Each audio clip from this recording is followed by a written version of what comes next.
오늘 성경 본문 말씀이 좀 깁니다. 그래서 이 긴 말씀을 제가 요약해서 그리고 좀 재미있게 말씀드려보고자 합니다. 이 사건은 출애굽한 지 한 달째 만에 벌어진 사건입니다. 이스라엘 공동체, 출애굽한 공동체에서 먹거리 문제가 생겼습니다. 하나님께서 먹을 것을 주시는 이 하나님께서 또 출애굽할 때 많은 먹을 것을 또 이 사람들이 싸갖고 나오기도 했겠지만 또 여러 가지 준비를 했겠지만 먹을 것이 이제 광야에서 그 수많은 사람들이 먹어야 됐기 때문에 먹는 문제는 정말 큰 문제였습니다.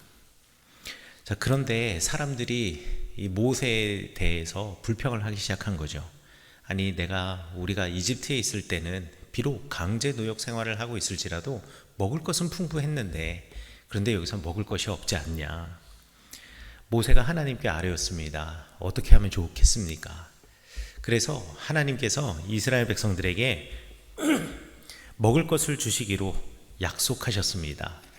저녁에는요, 메추라기가 날라와가지고 온 진을 다 덮게 하고 그리고 사람들이 그 메추라기를 잡아서 먹게 했고요. 그리고 아침이 되면 하나님께서 만나라는 것을 내려주셨습니다. 만나가 어떻게 생겼는지는 알지 못하는데요, 그 만나를 뜰 수 있는 걸 보니까 뭔가 좀 이렇게 부피감은 약간 있는 뭔가가 아닐까라고 생각을 합니다. 어찌되었던 이 만나를 진 주변에 전부 다 떨어지게 해주셔서 아침이 되면 사람들이 그것을 거둘 수 있도록 해주신 거죠. 그런데 이렇게 만나를 거둬들일 때, 특별히 만나를 거둬들일 때 하나의 원칙이 있었습니다. 사람이 나가서 만나를 뜰 때 가족 수대로 떠야 한다. 그러니까 우리 가족이 6명이면 6명 가족의 분량만 가져갈 수가 있는 거예요. 1인당 뜰 수 있는 양도 딱 정해 주었습니다. 1인당 한 오멜씩 가져갈 수 있다.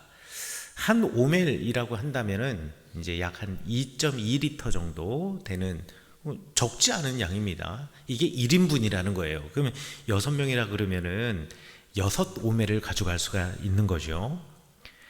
성경 말씀에 보면 다음날 아침까지 남겨두지 말아라 라고 되어 있는데 이 말은 무슨 뜻이냐? 이틀치 떠가지 말라라는 겁니다. 딱 하루치 떠가라고 하는 거예요. 그런데 사람들 중에서 이틀치를 떠가는 사람들이 있었습니다. 그래서 그 다음날 아침이 되었는데 그 텐트 안에서 그 떠간 만나에서 벌레가 나고 냄새가 나고 그래서 악취가 진동하는 거죠. 그리고 또 하나님께서 원칙을 주신 것이 있었습니다. 그게 무엇이냐면 6번째 날 아침이 되면 그날에는 이틀씩 떠가라는 거예요. 왜냐하면 그 다음 날이 안식일이기 때문에 안식일에는 만나가 내리지 않을 거라는 겁니다. 안식일은 모두가 쉬는 날이니까요. 그런데 사람들 중에 이틀치를 떠가라 그랬는데 이틀치를 떠가지 않고 하루치만 떠갔던 사람이 있었던 것 같습니다. 여러분, 누가 하루치만 떠갔을까요? 생각해 보세요. 누가 하루치만 떠갔을까요? 어떤 사람이? 지난번에 이틀치 떠갔다가 벌레 나서 냄새가 나가지고 난리가 난 사람들이 분명히 하루치만 떠갔을 겁니다. 왜냐하면 해봤거든요. 해봐서 알거든요. 이거 이틀치 떠가면 냄새 난다는 걸 알거든요. 그래가지고 분명히 하루치만 떠갔을 겁니다. 그리고 안식일이 되었을 때 이 사람들이 그 만나를 뜨러 나갔던 거죠. 그런데 모세한테 딱 걸렸어요. 모세가 딱 나와서 지켜보고 있었죠. 분명히 안 지키는 사람이 있다. 그래서 모세가 그들을 책망하면서 너 안식일 거룩하게 지켜라. 왜 안식일을 제대로 지키지 않느냐라고 책망하는 이야기가 오늘 성경 본문의 말씀의 이야기입니다. 안식일의 아침에 뜨러 나간 사람들, 도대체 왜 사람들은 이랬을까? 제가 궁금해서 성경책을 읽으면서 몇 가지 상상을 해봤습니다. 일단 출애굽한 사람들이 장정만 60만입니다. 장정만 60만이면 남녀노소 다 따지면 적어도 200만 정도 되는 사람이 출애굽을 했을 거예요. 이래 200만이나 되는 출애굽한 사람들이 광야에 진을 치고 텐트를 주고 쭉 있다고 생각해 보십시오. 완전히 장관 아니겠습니까? 제가 이 AI로 그리는데도 한계가 있더라고요. 이 AI가 어떻게든 텐트의 모양을 그려야 되기 때문에 제가 분명히 텐트의 개수까지도 다 알려줬는데 그거를 구현을 못 하더라고요. 뭐 완전히 점처럼 보일 테니까. 도대체 저 광야에 200만 정도 되는 사람이 나갔으면 텐트가 몇 개나 됐을까요? 제가 계산해 봤습니다. AI한테 정확하게 말해서 계산을 시켰습니다. 여러 가지 조건으로.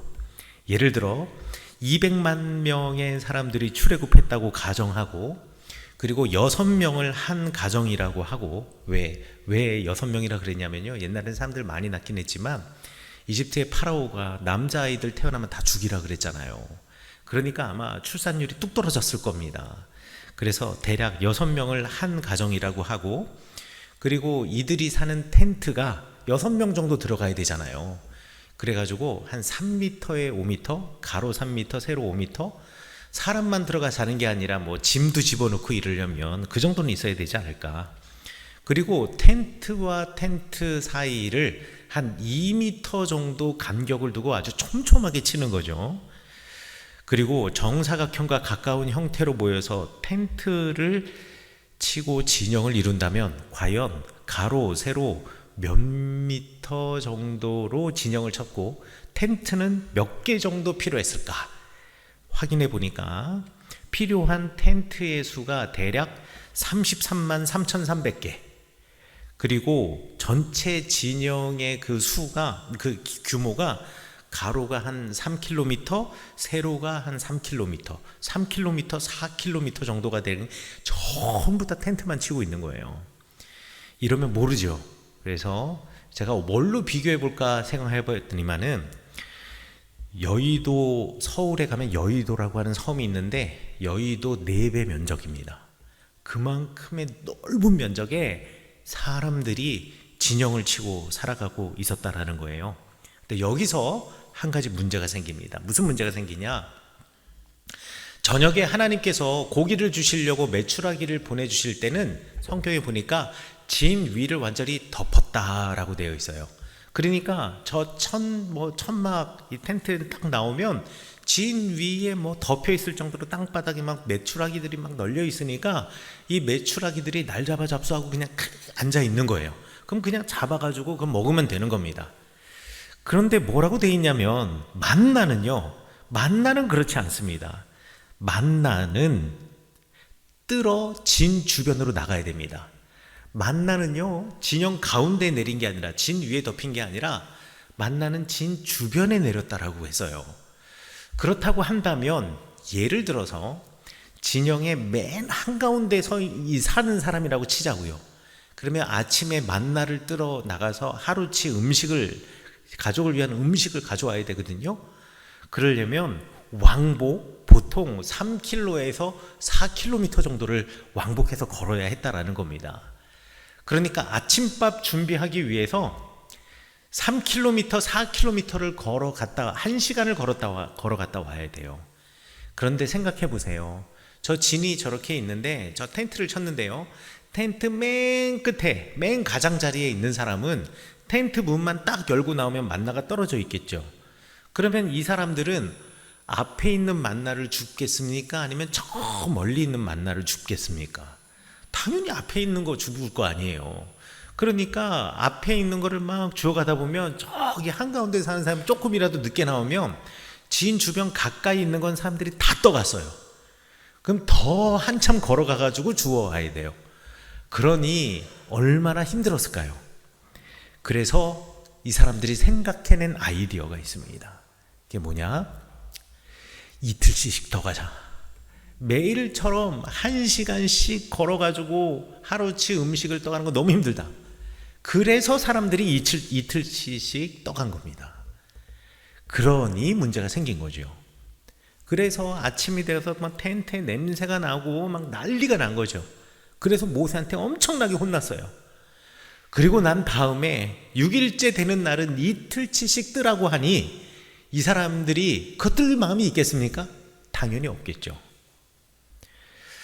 오늘 성경 말씀의 이야기를 보면 결국 이렇게 이틀치씩 사용하자. 원래 세워진 원칙이 있는데, 원래 사람들이 지켜야 할 규율이 있는데 이것을 지키지 않고 편법을 사용하는 사람들이 결국 어떻게 되냐? 안식일이라고 하는 하나님의 명령, 하나님의 율법마저도 어기는 사람이 된다는 걸 보여줍니다. 모세가 분명히 하지 말라 그랬거든요. 하지 말아야 되거든요. 그런데 그거를 하니 결국 안식일이라고 하는 거룩한 율법조차도 어기게 되는 셈이 되는 거죠. 인류 역사 속에서 인간이 원칙을 깨고 편법이나 조금 더 쉬운 지름길 이런 것들을 선택하는 심리는 동서고금을 막론하고 다 있습니다. 사람들은 근데 왜 자꾸 편법을 선택하는 걸까요? 아니 반드시 해야 되는 원칙이 있고 이렇게 하라고 가르쳐준 지침이 있는데 왜 항상 융통성 하면서 편법을 사용하는 걸까요? 이게 심리학의 측면에서도 이런 이유가 있습니다. 우리의 뇌가 그렇다라는 거예요. 우리의 뇌는 생존을 위한 에너지를 최대로 아끼려고 하는 경향이 있답니다. 그래서 본능적으로 몸과 마음의 에너지가 덜 드는 방향을 선택한대요. 예를 들자면 이런 겁니다. 하나로마트 여러분들이 갔는데 여러분들이 평소에 자주 먹는 햇반이라든가 라면이라든가 샴푸, 생필품, 비누 이런 거 갑자기 1+1으로 딱 묶여 있어요. 그리고 그 밑에 특가하고 빵 찍어놨어요. 계산을 해보니 하나 사면 1,000원인데 2개 사면 1,800원, 200원이 더 싸요. 자, 그러면 여러분 그거 사시겠습니까? 안 사시겠습니까? 200원 정도는 그럼 좀 달리해서 하나에 10,000원이에요. 그런데 2개를 사면 17,500원이에요. 그거 사시겠습니까? 안 사시겠습니까? 네, 사람들마다 생각은 조금씩 다를 수 있겠지만 대부분은 살 확률이 높습니다. 당장 집에 몇 개 남아 있어도 이게 안 사도 된다라는 합리적인 원칙이 있습니다만 어느새 그 상품은 내 카트 위에 들어와 있습니다. 왜 그러냐면 뇌에서 이렇게 생각하는 거예요. 야, 나중에 떨어졌을 때 또 마트에 오는 게 불편하기도 하고 이거 인터넷 최저가는 얼마인지 또 검색하려고 하니 귀찮기도 하고 그리고 나중에 내가 집에 갔다 돌아오면 이 상품 다 누군가가 사갔을지도 모른다. 또는 이 상품의 가격이 언제 오를지 모른다라고 하는 불안. 이런 불안 때문에 야, 지금 쌀 때 미리 좀 사서 쟁겨놓자. 어차피 이거 안 쓰는 거 아니고 언젠간 쓸 거니까 이렇게 쟁겨놓자 라고 하는 거 있을 겁니다. 저도 있어요. 면도날을 작년 봄쯤에 샀는데요, 이거 올해 말이 돼도 다 못 쓸 겁니다. 특가 때문에 샀는데 이거 올해 말이 돼도 다 못 쓸 겁니다. 제가 그거를 보면서 아직까지도 저를 한심하게 생각하고 있습니다. 이걸 왜 그때 샀을까? 이 면도날 사가지고 2년을 넘게 쓰는 거예요. 지금 눈앞에 보일 때 카트에 이렇게 막 쓸어 담아서 미래에 치러야 할 어떤 육체적인 또 정신적인 수고를 아끼는 가장 편하고 효율적인 길, 이런 길이 무엇일까? 뇌는 항상 생각한다라는 거예요. 일을 조금이라도 덜 하기 위해서. 만나의 경우도 마찬가지입니다. 내가 매일 아침마다 1시간씩 왔다 갔다 걸어갔다 하면서 식사 준비하는 게 그게 쉬운 일 아닙니다. 그거 40년 한다고 생각해 보세요. 그러니까 지금 눈앞에 있을 때 미리미리 저장해 두는 것이 에너지를 아끼는 아주 합리적인 길이다 라고 생각을 하고 만나를 그렇게 뜨는 겁니다. 이 사람들의 심리는 행동경제학으로도 설명할 수가 있습니다. 행동경제학에 손실회피 경향이라는 말이 있어요. 행동 경제학에 따르면 인간은 무엇을 얻을 때의 기쁨보다 무엇을 잃어버릴 때의 고통이 2배 이상 강하다고 한답니다. 그래서요, 무언가 잃어버릴까 항상 사람들은 불안해하고 걱정한다라는 거예요. 이것도 제가 예를 들어볼게요. 여러분, TV 홈쇼핑 보시죠? 여러분, 텔레비전 틀면 뭐 보시나요? 저는 드라마 안 봐요. 영화 이런 거 안 봐요. 오랫동안 봐야 되잖아요. 그런데 홈쇼핑은요, 5분만 보면 돼요. 되게 재밌어요. 그런데 신기한 것도 되게 많아요. TV 홈쇼핑 보다가 SNS 공동 구매글 보다가 쇼핑 호스트들이 늘 하는 말이 있습니다. 남은 수량 매진 임박, 밑에 빵 뜨기 시작하죠. 여러분, 이 가격은 올해 마지막 가격입니다. 이 방송은 올해 마지막입니다. 내년엔 더 이상 이 상품 없어요. 하는 순간 여러분 심장이 막 콩닥콩닥 뛸 겁니다. 이거를 사야 되나 말아야 되나. 사실 당장 그 물건이 없어도 내 삶에는 아무런 지장이 없습니다. 하지만 우리가 마음속에서 지금 사두지 않으면 이 혜택을 영영 얻지 못할 것 같다라는 어떤 손실에 대한 불안감, 이런 불안감 때문에 또 내일이 되면 기회가 사라질지도 모른다라는 이런 불확실성, 이것 때문에 일단 사고 보자, 이런 마음이 드는 겁니다. 그러면서 결제 버튼을 누르는 거죠. 이성이 본능에게, 불안이라고 하는 본능에 패배하는 순간을 늘 TV 홈쇼핑 앞에서 보는 겁니다. 이스라엘 백성들도요, 이 만나의 경우도 마찬가지입니다.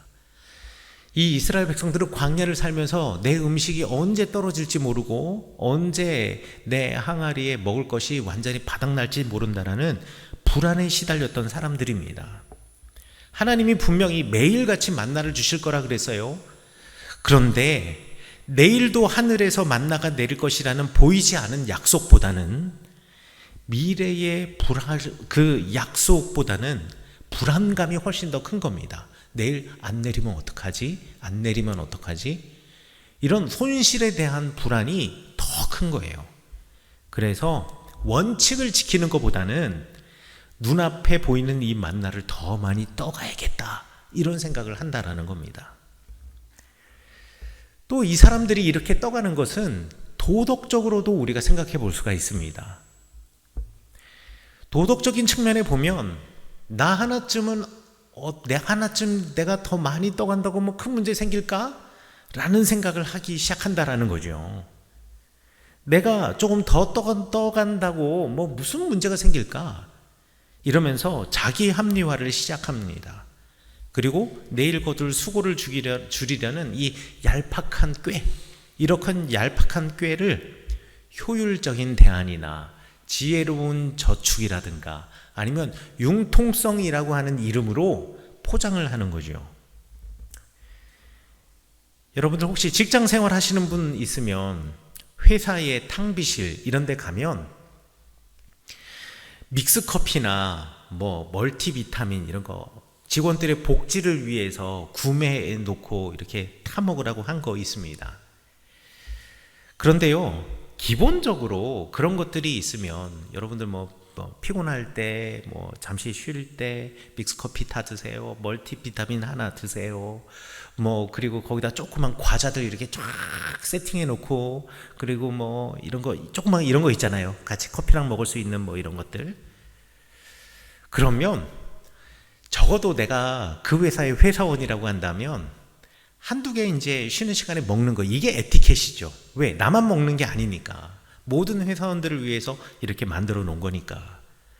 그런데 퇴근길이 되면 또는 금요일이 되면 주말에 집에서 먹겠다고 그거 가방에 바리바리 싸가는 사람이 있다고 쳐요. 그러면서 이렇게 생각하는 겁니다. 회사가 내 노동력을 이만큼 가져갔는데 내가 이 정도 가져가는 거는 그래, 내가 당연히 누려도 되는 혜택이야 라고 자기 합리화를 시작하는 거예요. 그리고 어차피 월요일 되면 이거 담당자가 다시 채워 놓을 텐데 내가 가져가도 다른 사람 먹을 건 있다 생각하고 그냥 막 집어넣는 겁니다. 그리고 주말에 집에서 커피 마시려고 또는 집에 가가지고 커피 마시려고 따로 돈 쓰는 것보다 이렇게 챙겨가는 게 훨씬 경제적이고 스마트한 살림법이라고 스스로 막 세뇌를 하는 거죠. 회사 비품을 사적으로 이용했다라는 어떤 도덕적인 어떤 찔림 이런 거는 사라지고 자신의 행동을 효율적인 재테크라든가 지혜로운 저축이라고 생각합니다. 그래서 회사 이름 박혀있는 볼펜도 가져오고 포스트잇들도 뭉태기로 가져오고 하나씩 하나씩 비품을 챙겨가는 거죠. 이스라엘 백성들은 하나님의 원칙을 깨트리면서 스스로 나쁜 죄인이라고 생각하지 않았을 겁니다. 오히려 고도의 자기 합리화를 시도했을 거예요. 이 넓은 광야에 수백만 명이 사는데 나 하나 만나 좀 더 떠간다고 이 만나가 없어지겠어? 이런 생각. 또는 내가 좀 더 많이 가져간다고 누가 알겠어? 설마 나 한 사람 때문에 하나님이 이거 갖다가 쪼잔하게 뭐라 그러시겠어? 이런 생각으로 마구마구 가져가는 겁니다. 이런 도덕적 해이가 사람들의 마음을 파고 들어가는 거죠. 더 나아가서 내일 아침 눈 뜨고 텐트 바깥으로 나가면서 또 땀 흘리고 수고하면서 이거 거두어 드리는 수고를 줄이기 위해서 내 눈앞에 보이는 이 유혹, 만나 앞에서 내가 생기는 유혹, 이 유혹 앞에서 내가 그릇된 방식을 선택했음에도 불구하고 이거를 효율적인 대안이나 지혜로운 저축이라고 생각을 하는 겁니다. 융통성이라고 생각하는 거죠. 여러분, 지금까지 우리는 광야의 이스라엘 백성들이 왜 만나를 남겨둘 수밖에 없는지 그들의 마음속을 심리학적인 측면에서, 행동 경제학적인 측면에서, 도덕적인 측면에서 다시 한번 들여다보았습니다. 내일 아침 일어나 텐트 바깥으로 나가서 새로 만나를 거두는 육체적인 정신적인 어떤 수고를 덜기 위해서 이걸 매일 반복하는 것보다 지금 저장해 두는 것이 더 낫다. 야, 내일 당장 안 내리면 어떡해. 오늘 그러니까 더 챙겨놔야지. 확보해 놔야지. 이게 현명한 거지. 아이고, 이 넓은 광야에 수백만 명 살고 있는데 나 하나 좀 더 가져간다고, 내가 더 챙겨간다고, 그리고 내가 이거 더 가져간다고 하나님이 나를 책망하실까? 이런 게으름, 내 몸 하나 편하고자 하는 인간의 본능과 유혹, 이런 것에 젖기 때문에 사실 만나를 가져간 겁니다. 사실 이런 심리는요, 오늘을 살아가는 우리 역시 마트에서, 홈쇼핑 앞에서, 그리고 우리의 직장에서 똑같이 겪는 지극히 인간적이고 자연스러운 인간의 본능이라고 할 수 있습니다. 그런데 자연스러운 본능이라고 해서 결코 면죄부가 될 수 없다라는 거죠. 오늘 성경이 우리에게 던지는 아주 준엄한 경고가 바로 여기에 있는 겁니다. 인간이니까 당연한 본능 아니야? 그런데 바로 그런 생각에서 인류의 처음 제가 시작이 되었습니다. 보기 좋고 먹음직스러운 선악을 알게 하는, 선과 악을 알게 하는 나무 그 열매를 먹고 싶다라는 그 본능 앞에서 그래, 먹어도 되겠지 라고 하는 그 생각, 이 열매 떨어져서 내일 없으면 어떡하지? 라고 하는 생각, 내가 안 먹고 다른 하와가 먹으면 어떡하지? 내지는 아담이 먹으면 어떡하지? 혹 이런 생각들이 먼저 이 열매를 따먹게 하는 이유가 되지는 않았을까요? 광야 이스라엘 백성의 삶도 마찬가지입니다. 이런 마음으로 죄를 짓기 시작하는 겁니다. 그리고 결국 하나님의 안식일의 율법을 짓밟게 되는 겁니다. 작은 원칙을 하나 깨뜨리는 것이 결국 우리의 신앙을 흔드는 일이 되어버린 겁니다.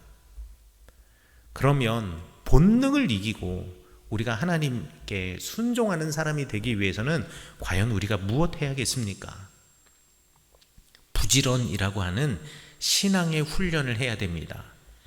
매일 아침 나의 게으름과 싸워야 합니다.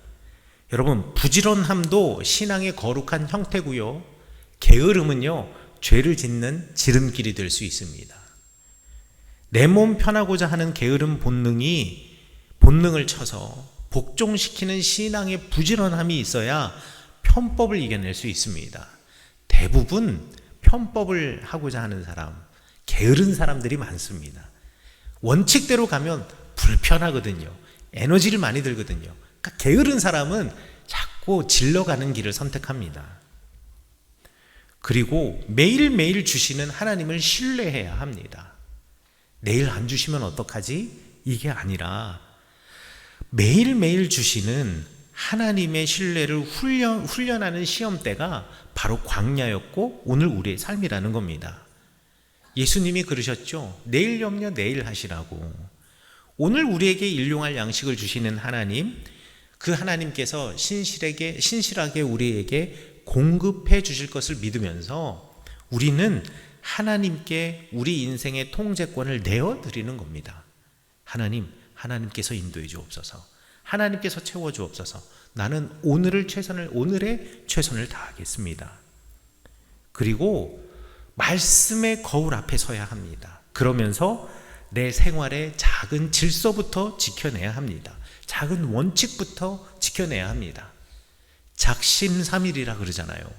원칙을 지키지 않으려고 하는 나의 본능 깨워버리고 나 하나쯤이야 하는 핑계로 나의 불순종을 유연한 대안, 융통성, 처세술 이런 걸로 포장하는 기만은 없애버리고 작은 질서부터 누가 보든 안 보든 내가 지켜내는 삶, 이것이야말로 우리가 본능을 이기고 순종으로 나아가고 우리가 이들처럼 안식일에 만나를 뜨러 나가지 않고 매일같이 이틀치 뜨지 않는 하나님의 자녀의 삶을 살아가는 우리의 원칙과 기준이 될 수가 있을 것입니다. 사랑하는 성교회 성도 여러분, 합리적이고 지혜로운 대안이라고 원칙을 어기려고 하는 어떠한 제안도 거부하시기 바라겠습니다. 하나님의 말씀과 타협하여서 움켜진 불순종들 결코 우리를 안전하게 지켜주지도 못하고 우리의 인생을 채워주지 못합니다. 그런 것들은요, 단 하루만 지나도 벌레나고 냄새나는 것들입니다. 이 냄새가, 이 악취가 우리의 인생과 우리의 영혼을 병들게 합니다. 그리고 썩게 합니다.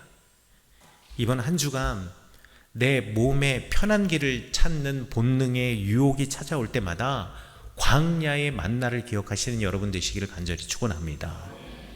나의 게으름을 깨쳐서 깨우는 신앙의 부지런함으로 미래의 불안을 지워내는 매일의 신뢰로 여러분의 인생을 바꿔내고 편법과 지름길이 아니라 오직 하나님의 원칙을 따르는 매일 부어주시는 하나님의 선한 은혜를 구하는 여러분 되시기를 간절히 축원합니다.